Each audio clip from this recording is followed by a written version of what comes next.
Hi there. Today I have my first therapy appointment after maybe a month of not having therapy, and before that, several months.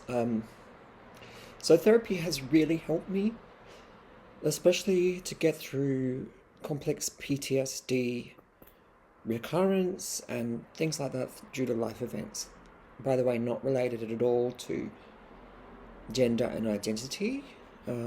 Much more about early childhood experiences and also more recent experiences that kind of reactivated some of that trauma for me, especially in the care of my mom when she was very unwell for a number of years. And I put all my efforts into trying to get her to points of recovery and better baselines. Um, it's complex. That's why it's called complex trauma. But I've had a lot of growth as a result of the therapy. And now I'm just at a sort of different baseline of my own, if you like.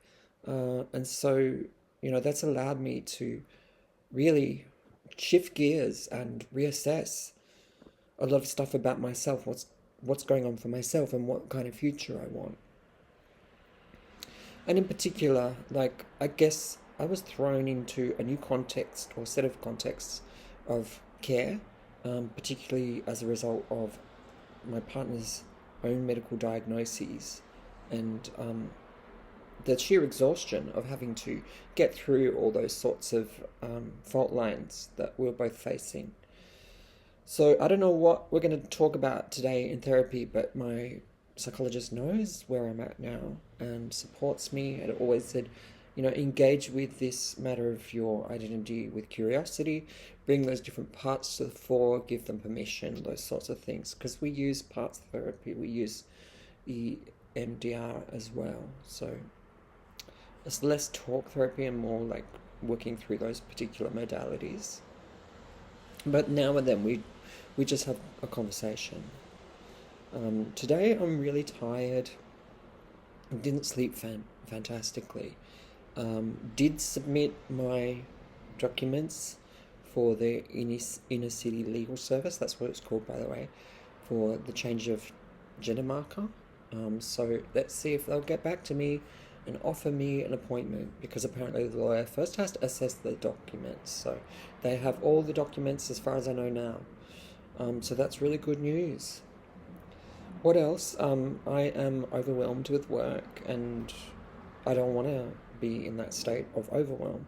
I want to be in the state of openness so that I can actually evaluate the work really well. And I'm starting to work through students' podcasts in the social movements unit. There's a lot of backlog, not just with that unit of study, but others. And I've got some other organizational work to do, and a long day tomorrow, working from 8 a.m., my first class, until 8 p.m., my last. And then right in the middle, there's all these hours of not teaching, but this is the way my timetable stacked up. All in the name of having Friday free. So teaching takes a whole lot of energy and also attention, awareness, motivation for the students, finding the best way to work with knowledge, I guess. I've never applied for a teaching award, but I do think that I have developed some successful strategies in teaching that have paid off. But yeah, oftentimes I'll get to the end of a day like tomorrow and just feel absolutely, utterly exhausted, spent. And the last thing I want to do is cook, right?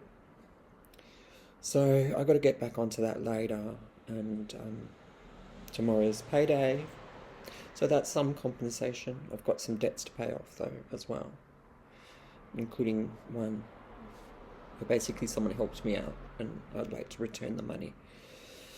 Yeah, so there's a lot of challenges in life. Financially, keeping abreast of work, studying the new peer support worker role as well, which is going to be a growth experience of its own, let's say.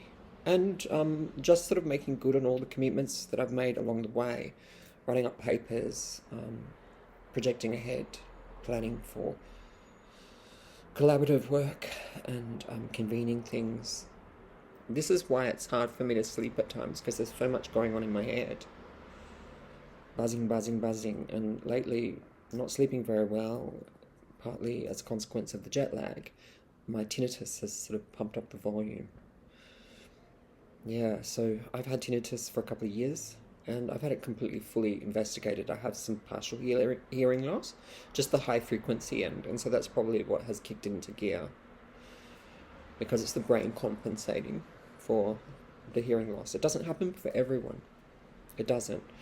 But I'm a sensitive soul, so of course it happens with me and my brain, and that's how I account for it anyway. It's really shithouse weather in Sydney. Of course, it's stopped raining right now. I didn't take the opportunity to go out for lunch. I've just been soldiering on. At some point in the next week or so, I'd like to get my hair done again. And today I just put some, restorative stuff in it to combat the dryness and the split ends. So this is a real grab bag of a video, and I have to get back to the student podcasts, which are highly structured, unlike this particular video. But let's just say we're at hump day, and halfway through the week, and I just want to renovate my energies and remember to do self-care as well along the way. I think my unconscious has been telling me this, and a lack of self-care is like death by 1,000 cuts. And so we really need to do this. Trans, queer, and also people in general, people of colour, who are facing threats, symbolic and otherwise, and difficulties in making a livelihood, battling also, institutional indifference. We have elections coming up in Australia, and that's on May the 3rd. I've already made my decision. We'll see how the nation casts their vote, but I predict an outcome similar to that of Canada. So anyway, there's just some talking points. If you're Australian, I'd be interested to hear about your own perspectives on the impact of Trump on our politics as well.